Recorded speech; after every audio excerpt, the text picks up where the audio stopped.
Mesa de análisis. Muchísimas gracias por continuar con nosotros. Como es habitual a esta hora aquí en Mega Noticias 3 de la tarde, nos vamos de lleno a nuestra mesa de análisis y le doy la bienvenida a Saúl Arellano, investigador de la UNAM. Muchísimas gracias por estar con nosotros. Un saludo, gracias Alberto, y un gusto coincidir con Juan Martín, gran amigo. Juan Martín Pérez, coordinador de Tejiendo Redes Infancia en América Latina y el Caribe. Gracias, Juan Martín. Quisiera yo empezar contigo, Saúl. México es un país noble, generoso, solidario. Así lo hemos demostrado ante las grandes catástrofes que nos ha tocado vivir. Y me refiero a las naturales, no a las políticas, pero México es un país bueno, ¿no? En general. En general lo es, Alberto. Es un país en el cual tenemos la posibilidad de estar cubiertos por algunos servicios públicos, tenemos la posibilidad de acceso, por ejemplo, al agua potable, a la energía eléctrica, a diferentes, digamos, modalidades de bienestar. Sin embargo, habría que decir también, Alberto, que México es al mismo tiempo un país muy injusto. Creo que pecaríamos de mucho optimismo si pensamos que todo está bien. En realidad somos uno de los países más desiguales de América Latina. Así lo ha mostrado la CEPAL, lo ha mostrado Oxfam, en los propios estudios de colegas del PUED, donde se muestra que México es un país con muchísimos recursos, donde ninguna persona debería ser pobre. En realidad tenemos y disponemos de los recursos, del dinero, infraestructura base para ampliar el bienestar y conseguir que cada mexicana o cada mexicano tuviera lo mínimo indispensable para tener esto que se llama el mínimo vital, es decir, el conjunto de satisfactores, de garantía de derechos para que la gente pues no padezca hambre, frío, enfermedad evitable y que permita también al mismo tiempo ampliar progresivamente estas condiciones de bienestar. Entonces sí tenemos un país en el cual las personas normalmente actuamos con base en solidaridad, con base en empatía, con base en amistad incluso. También tenemos espacios en los cuales la violencia, el crimen,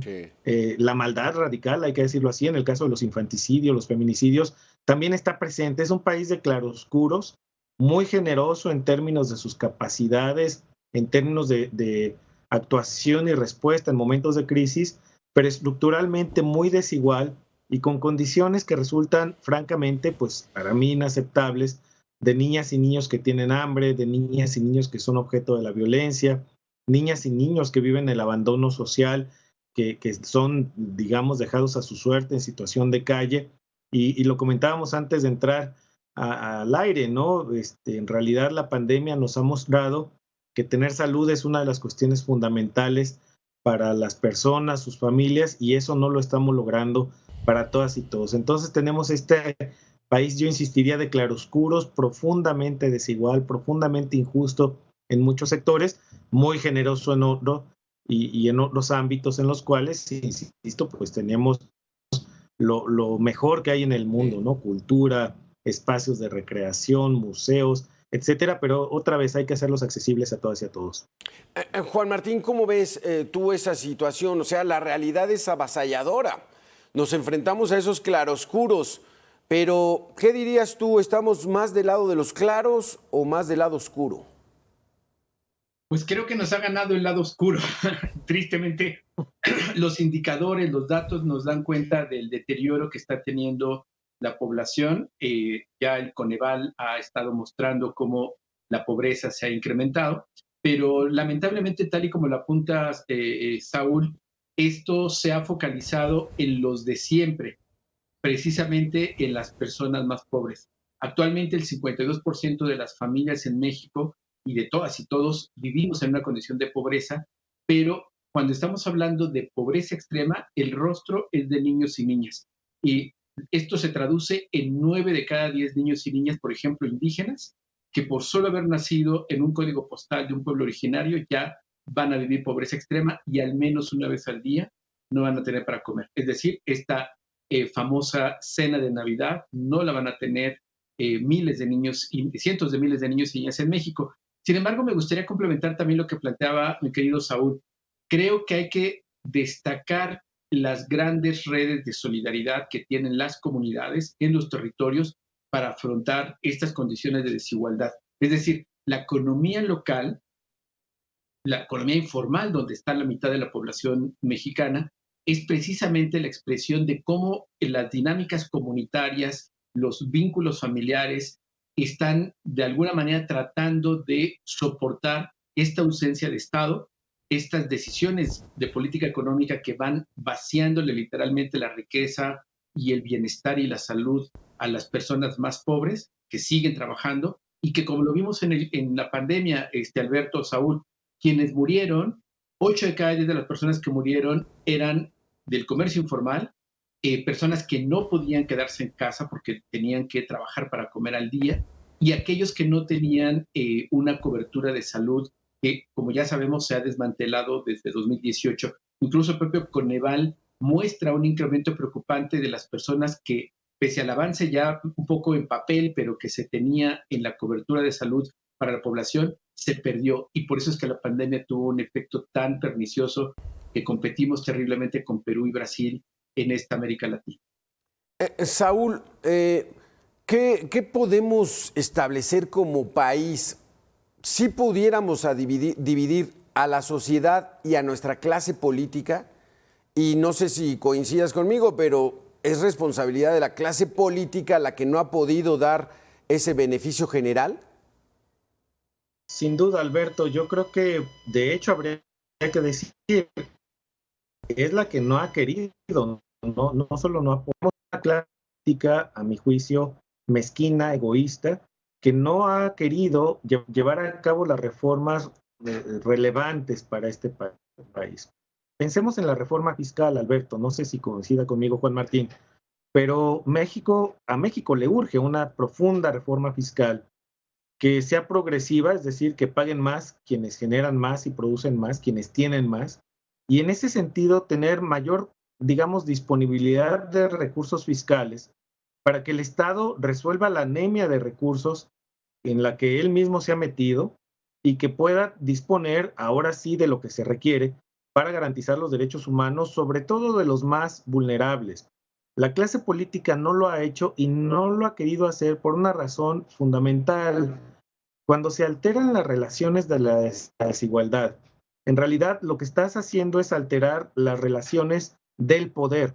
Es decir, cuando tú reduces la desigualdad, le quitas a uno para darle a otros. En este caso, la idea sería quitarle a los que están hiperconcentrando la riqueza y poder distribuir de manera justa y equitativa entre el resto de la población, que es la que está quedando en el abandono, en el hambre. Estos hogares de los que habla Juan Martín, de acuerdo con el último censo, que es el del 2020, tenemos un país en el cual al menos en 1 millón de hogares, alguna niña o niño se acuesta a dormir sin haber comido una sola vez al día en los últimos 3 meses al levantamiento del censo. Esto es incluso antes de la pandemia. Vemos los datos de la informalidad que acaba de dar a conocer INEGI. 24 de cada 100 pesos se producen en el sector informal. Eso es gravísimo para la economía. Esto sin contar la enorme anomalía, que hay que decirlo una y otra vez, que representa para cualquier economía sensata, decente, justa, que es el trabajo infantil. Tenemos 3 millones de niñas y niños que están trabajando todos los días, el 90% más de ellos en situaciones de riesgo o prohibidas por la ley.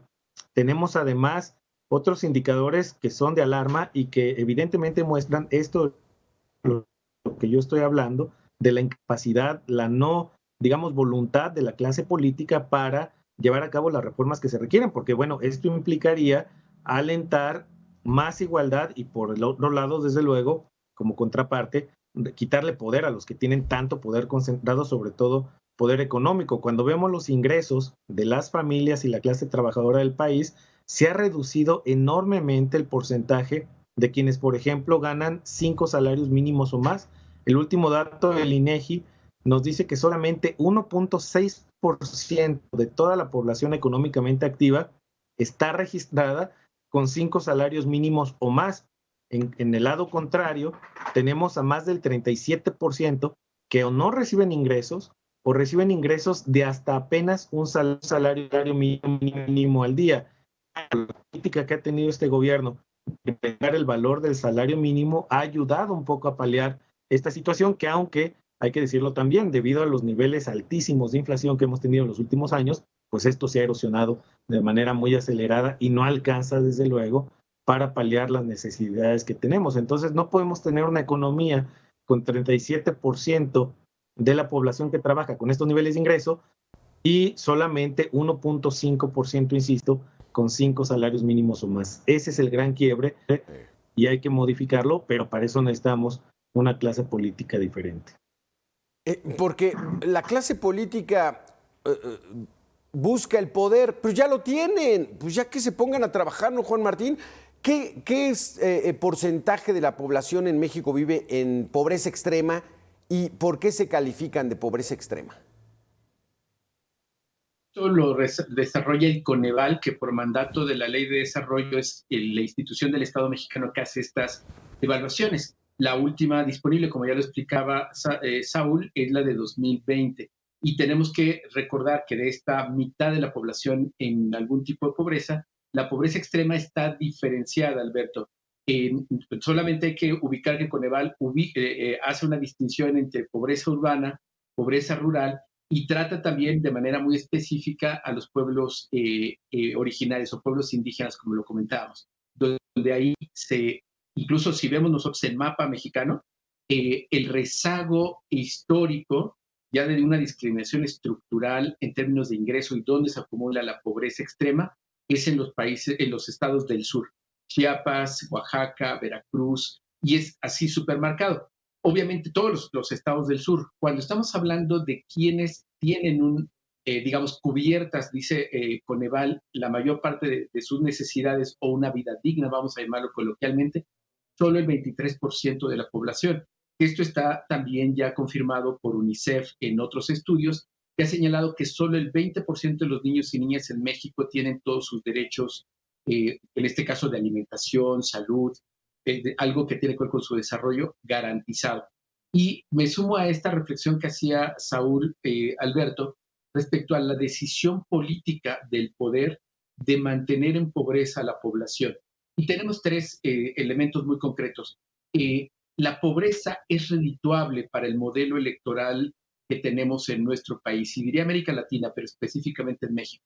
El Banco Mundial, recordarán que pues, es quien presta dinero y buena parte de este dinero se va a gasto social, y desde Salinas de Gortari, que se inventó el programa de solidaridad como un análisis económico o político electoral, lo que el Banco Mundial ha demostrado y ha podido observar en México es que pues ya llevamos más de 3 décadas de inversión con este tipo de programas de transferencia y la pobreza no solamente no se ha reducido, sino se ha mantenido o crecido como en estos últimos años en particular. Quisiera complementar también en esto, Alberto, con lo que plantea Saúl respecto a la decisión de la clase política de no invertir y de no cambiar la condición de pobreza. Y me refiero al gasto. UNICEF ha mostrado que, digamos, en el paso del tiempo, cada vez invertimos menos dinero del Estado mexicano en la niñez, que se está, por ejemplo, voy a poner un caso, un dato oficial.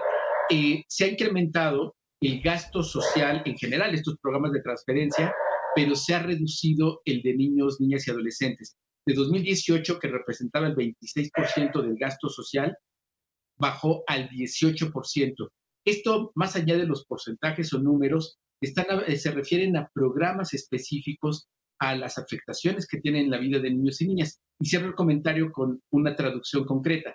Se cerraron estancias infantiles que, digamos, daban cobertura a más de 300,000 niños y niñas, los más pobres del país, de 0 a 4 años, fundamentalmente indígenas, y de esos 300,000 ahora solo se alcanzan, entre comillas, porque no hay forma de verificarlo, 90,000. Y esto es una demostración de cómo están afectando la voluntad política. La Secretaría de Educación Pública tenía al inicio de 2018 43 programas para enfrentar los rezagos educativos y ahora solo tiene 17. Entonces, sí hay una decisión política de mantener a las personas en pobreza porque reditúan política y electoralmente. Sí, porque los niños no votan, Juan Martín, pero este panorama que nos están mostrando ustedes es hasta cierto punto perverso. O sea, nuestra clase política es tan perversa de preferir mantener pobres, incrementar la pobreza extrema con tal de quedarse en el poder, Saúl. Mira, Alberto, yo lo que creo es que hay efectos pública. Estamos teniendo un poquitito de fallas con tu internet, Saúl. Mientras restablecemos, Juan Martín, entonces sería esa la pregunta. O sea, ¿es tan perversa la clase política en nuestro país que prefiere apostarle a los votos que a mejorar la situación de millones y millones de mexicanos? Sí, mira, yo no tengo duda en asegurarlo. Incluso ya hace tiempo que venimos insistiendo que tenemos que desarrollar o aplicar en México otras categorías de análisis, como por ejemplo la necropolítica. Recordemos que esto en Sudáfrica se documentó y precisamente lo que se mostró es que se invertía para el control de enfermedades como el ébola o en su momento el VIH en segmentos de población que definían raza o ingreso económico. Y aquí lo vimos con la pandemia, Alberto.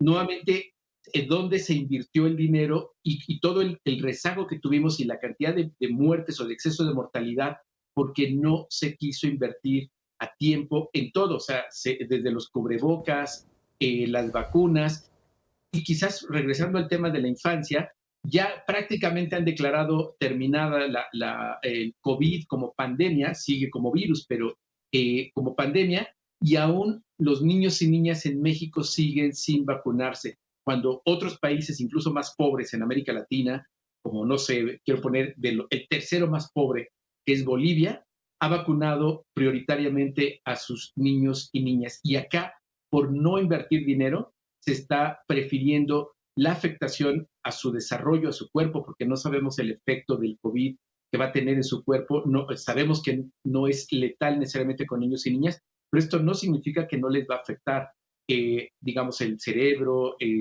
los pulmones o el corazón, que son de los efectos del COVID. Y me refiero a que están en desarrollo. Pero hay que agregar otra categoría también, Alberto, que es la posverdad.